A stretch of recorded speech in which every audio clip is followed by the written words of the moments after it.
An NFL insider claims that the Pittsburgh Steelers are about to sign another cornerback to add to their defense. We'll go over the report and why you should be taking some stock in it at the top of today's edition of Steelers Talk.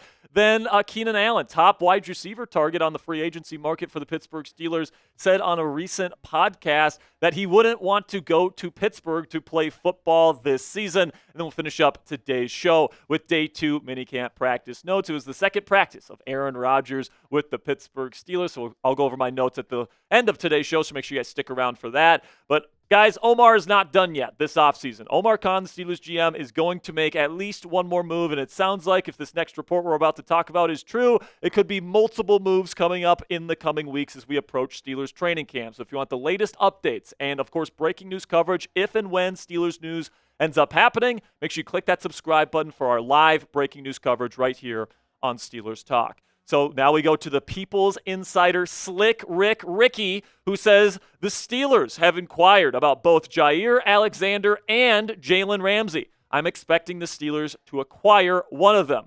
Omar is cooking. Hashtag, here we go. Hashtag Ricky Redemption Arc. Now, you guys will remember Ricky, and, he is actually a pretty reliable source. Now, I know there's going to be people in the chat saying, but Jack, he was wrong on Brandon Ayuk last offseason, and, Ricky does own that. All right, but he's also gotten some scoops on the Pittsburgh Steelers this offseason that ended up being true. He had the George Pickens scoop here where he said, big Steelers move coming, and then it was a gif of George Costanza, George leaving a room saying, that's it for me. And then he actually posted a photo of George Costanza in a cowboy hat later that night, so he predicted the trade for George Pickens to the Cowboys just hours before it happened and before any of the big insiders had it. And then he also predicted the Aaron Rodgers signing as well, just hours before Rodgers. And that announcement came out. He said Panda Watch is about to end and that Rodgers will sign with the Pittsburgh Steelers this year. So Ricky has been pretty nails when it comes to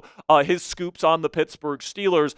So this certainly has some juice behind it and some credibility behind it. Now, if you guys will remember, earlier this week, this was the thumbnail of the video where I made the case for why I said there was pretty much no chance the Pittsburgh Steelers were going to get Jaire Alexander. And listen, guys, if they end up signing him, I will gladly eat my words on that, and I have no problem admitting I was wrong, all right? But my reasoning for why I didn't think Jaire Alexander was going to be an option for the Pittsburgh Steelers is that he hasn't played a lot in the slot, and Pittsburgh already has 2 players on the outside that don't really play in the slot, that they don't want to move out of their starting lineup. Joey Porter Jr., of course, the 32nd overall pick just 2 years ago. The Steelers still believe in him, and then they bring in Darius Slay, last year's Super Bowl champion with the Philadelphia Eagles, and they believe in him. And, of course, they probably offered Darius Slay that contract to come play for Pittsburgh to be a starter. So if they benched him, I can't imagine Slay would be too happy about that. If they're going to add a corner, guys, it's probably going to be in that nickel cornerback position. With all due respect to Beanie Bishop Jr., he made some nice plays for this defense last year.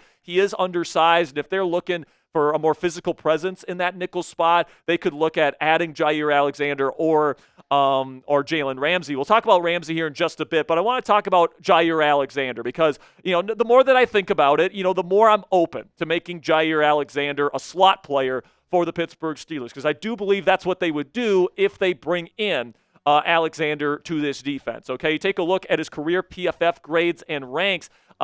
This is somebody that is always graded in the top 30 of cornerbacks in the National Football League, the top third in the league. And, there's been years where he has had elite grades in 2020 and in 2022, ranked in the top 10 among cornerbacks. When he is healthy, he is one of the best outside corners in the National Football League. But his physical kind of play style, I think, could translate into the slot if you wanted to put him in there. Now, the contract is going to be a big thing with him. How much money is he trying to get? I think that's going to be a big question mark. But I'm more open-minded now to the idea of the Pittsburgh Steelers bringing in Jaire Alexander, especially if it's for the right price. He's still relatively young. Now, he does have an injury concern, and that is absolutely a legitimate concern with him. He hasn't played more than 7 games over the last several seasons because he's always hurt, and that's definitely the concern with a guy like Jaire Alexander. But the Steelers right now are planning on starting Beanie Bishop Jr. in the slot anyway. So if he ends up getting injured, Beanie has shown to be a pretty reliable backup option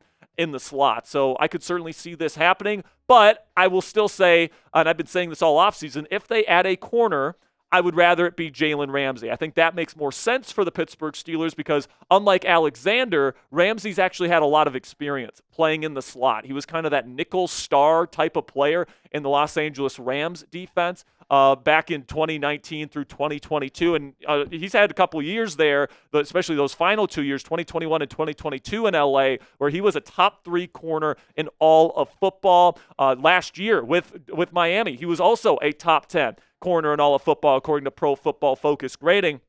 And he played quite a bit in the slot last year as well. So I think that he is getting older. He's entering year 10 of his NFL journey. Maybe his athletic gifts aren't what they used to be, but I think in a slot role, potentially in a safety role in the future, he's going to be somebody that can absolutely be a value for the Pittsburgh Steelers if they want to put him in that spot. Now, he is relatively expensive if you trade for him, $21 million. In 2025 is what the Steelers would be bringing on if they trade for him. But there's no guaranteed money on his deal after this season. So, if you don't want to pay him, the big contract and the big cap figure next year, you can cut him and maybe come to terms on a new deal. You can maybe restructure his current contract. There's some options there for the Pittsburgh Steelers if you want to trade for Jaylen Ramsay. And honestly, I don't think it's going to cost them that much in a trade, all right? Like the Dolphins, they want to get rid of him. So the Steelers, I think, could probably get him for a 5th-round pick, maybe a 4th-round pick at the very most, but I don't expect this to take a really high draft pick to get a guy like Jaylen Ramsay, who I think would make this defense one of, if not the best, in the National Football League and make them give them a chance to be truly special if they can stay healthy, because we know how good this defensive line is here in Pittsburgh. If you add Jaylen Ramsay to Darius Slay and Joey Porter Jr. with Minkah Fitzpatrick and Deshaun Elliott, like you have one of the best secondaries in the league too, and that's not even counting Patrick Queen and Peyton Wilson in the middle. Like there's no holes on this defense whatsoever if you add Jaylen Ramsay, and that gives the Steelers defense a chance to be truly special if you can pull this off. Now, what I will say is that I do want to prioritize getting another weapon for the offense. I think that's more important than getting a nickel corner. That's just my personal opinion. But if getting Jaylen Ramsay, who you do have to pay $21 million to this year, if you trade for him this year, prevents you from getting a legit number 2 wide receiver for Aaron Rodgers, I'm out, okay? Like the guys that are out there right now, Romeo Doubs of the Green Bay Packers, you have to trade for him.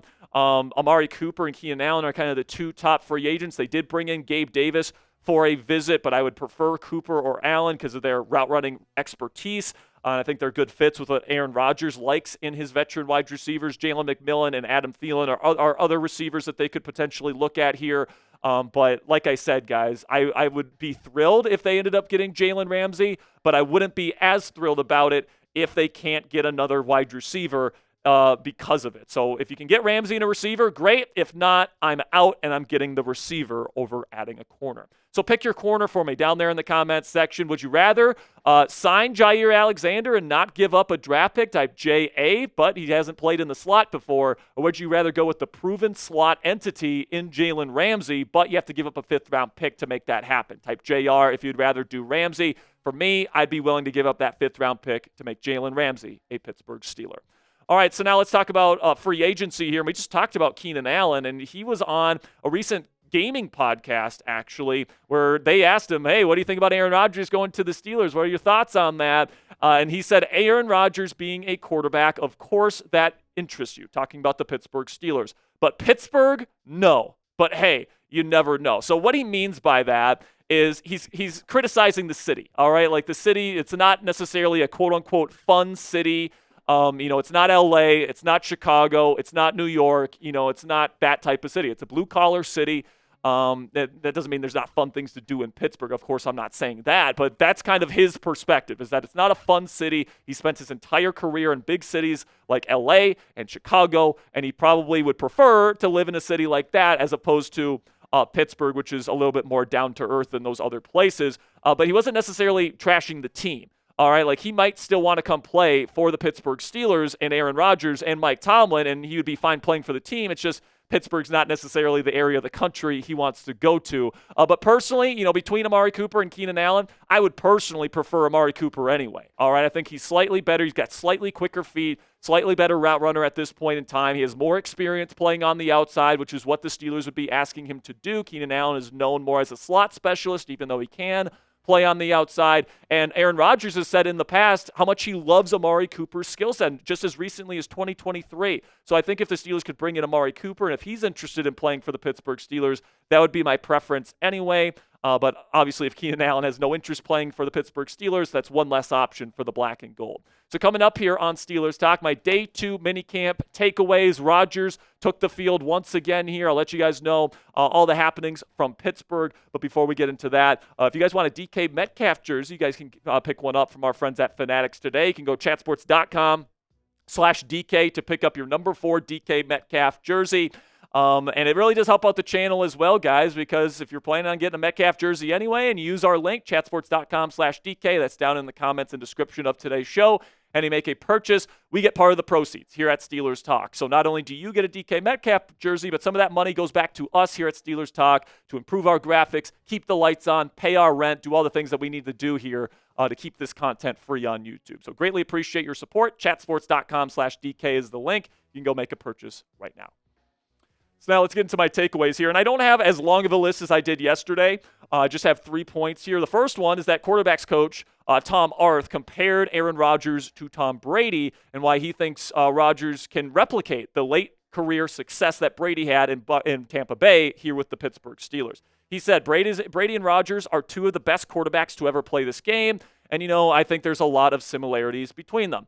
They're different players, different athletes, things like that. But in terms of their approach, their preparation, their ability to process information, to play, as you said, a cerebral game, I think they are pretty similar in that regard. And I agree with Tom Arth here that Aaron Rodgers and Tom Brady are 2 of probably the best football minds to ever walk the planet, all right? Peyton Manning and Drew Brees are also in that category, but Rodgers is in that category, and I think if somebody is going to replicate the late career success that we saw from Tom Brady, where he won a Super Bowl for the Buccaneers at age 43, I think it's going to be Rodgers, all right? Because you take a look at Brady, his final season when he was 42 years old in New England, everybody thought he was done, all right? A 60% completion percentage. All right, a touchdown percentage below 4%, a quarterback rating below 90%. He ended up going to Tampa Bay, and the numbers are night and day. So don't tell me that Aaron Rodgers going to a new spot here can't turn a new leaf, especially in a new offense, especially because Rodgers' numbers last year with a struggling Jets team with a terrible defense and no run game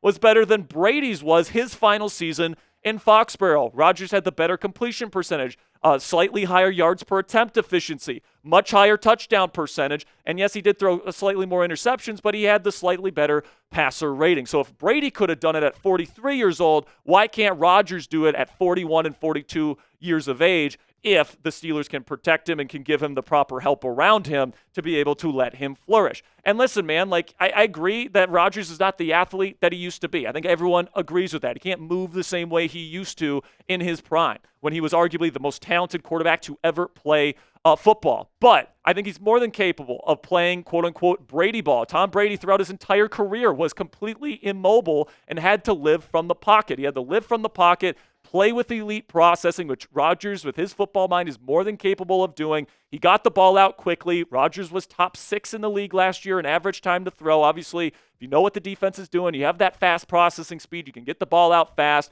protect the football. Rodgers was top 5 in turnover-worthy play percentage last year and has the best touchdown to interception ratio in NFL history and the lowest interception percentage in league history. Can certainly do that and then play efficient football. And if the Steelers can put together a good run game behind Caleb Johnson and Jaylen Warren, and I think they can do that, and if they can, put Rodgers in a place to succeed, get him another weapon, DK, put him in a place to succeed, Calvin Austin III, Roman Wilson, all these different guys, Rodgers can absolutely be this surgeon from the pocket type of quarterback that Tom Brady was even late into his career. And Rodgers also has great pocket presence, so he doesn't need to rely like Russell Wilson did on getting out of the pocket.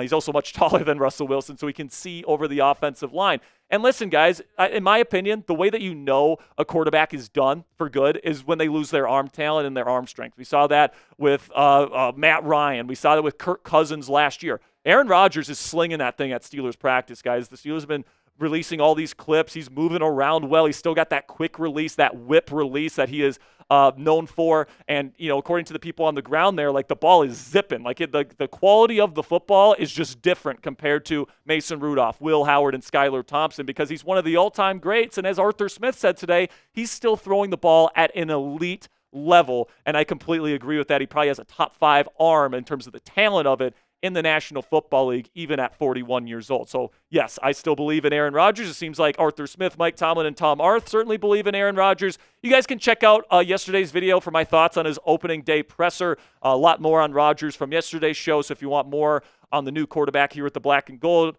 you can check out that video from yesterday. But what say you guys? Let me know down there in the comment section. Is Aaron Rodgers officially washed? Is he done? Is he a bad quarterback at this stage of his NFL journey? Give me a yes or a no down there in the comment section. For me, it is an emphatic no.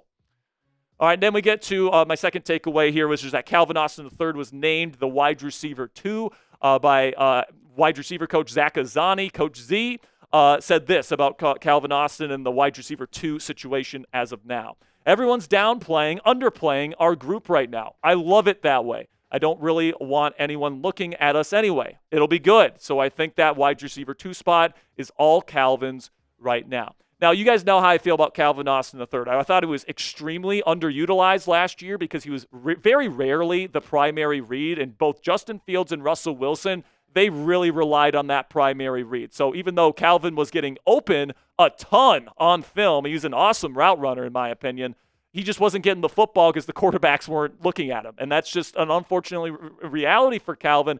But he's great after the catch. He's got elite speed to take the top off. And last year, he added some really, really good route running chops to his game. Now, he's so small that he's not a run blocker, and he's completely useless on early downs as a run blocker, which means, maybe he's not on the field on early downs as much, which is why Van Jefferson had to play for this team so much last year. But as, a pass-heavy down type of third receiver, I think Calvin Austin III is one of the best in football in that regard. And he reminds me a lot of guys like Darnell Mooney and Brandon Cooks in his prime. Smaller guys that play better on the outside, are good route runners, and are good overall receivers, even though they're smaller. But because of his size and, this team wanting to run the football as much as they want to, I don't think that, he's a true number 2. And I think that you got to go and get that bigger body either via trade or via free agency. We talked about those guys earlier in the show, guys like Romeo Doubs, Amari Cooper, Keenan Allen, those guys that are bigger, can play on early downs, can do all those things, but are also good route runners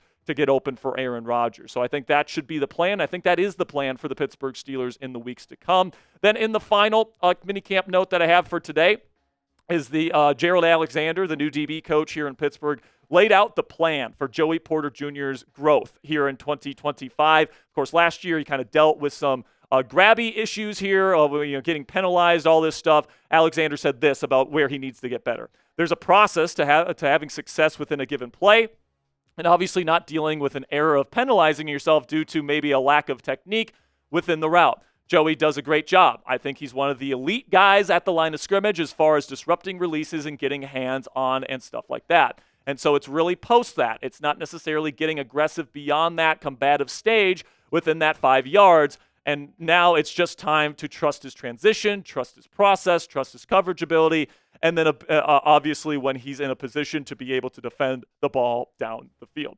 Now, personally, guys, I'm still a big believer in Joey Porter Jr. His ability to jam people at the line of scrimmage is special with his long arms and physicality. The problem with JPJ, as we know, is that he takes that physicality past the line of scrimmage, right? And, because he's so good at the line of scrimmage, playing physical and that sort of stuff, shutting people down in that way, it's just in his kind of DNA to be physical all throughout the play. And, of course, that leads to DPIs and it leads to holdings, and he needs to be more disciplined in that regard. But I fully believe that that's going to come with time with Joey. And, we've seen some of the numbers of him just shutting down true, legit number 1 wide receivers in the past. He's done it a number of times. And sure, he's had his bad games, but most of the time he is shutting down a number 1 wide receiver. And that is extremely valuable for the Pittsburgh Steelers defense. So I'm still a big believer in JPJ. Tomlin is still a big believer in JPJ. Gerald Alexander, the DB coach, big believer in JPJ. And I'm excited what he's going to do here in his 3rd season as a Pittsburgh Steeler. So let me know what you guys think down there in the comments section. What is your confidence level in Joey Porter Jr.? Put it on a scale of 1 Let's go 1 to 10 instead of 1 to 100 here. 1 being not confident at all to 10 being supremely confident. Let me know what you guys think down there in the comments section. And that'll be it for today's edition of Steelers News and Rumors. Tomorrow is the final day of Steelers mandatory minicamp, so I will let you guys know everything that we learned from day 3 tomorrow. So make sure you guys click that subscribe button if you haven't already. And until next time, guys, here we go, Steelers.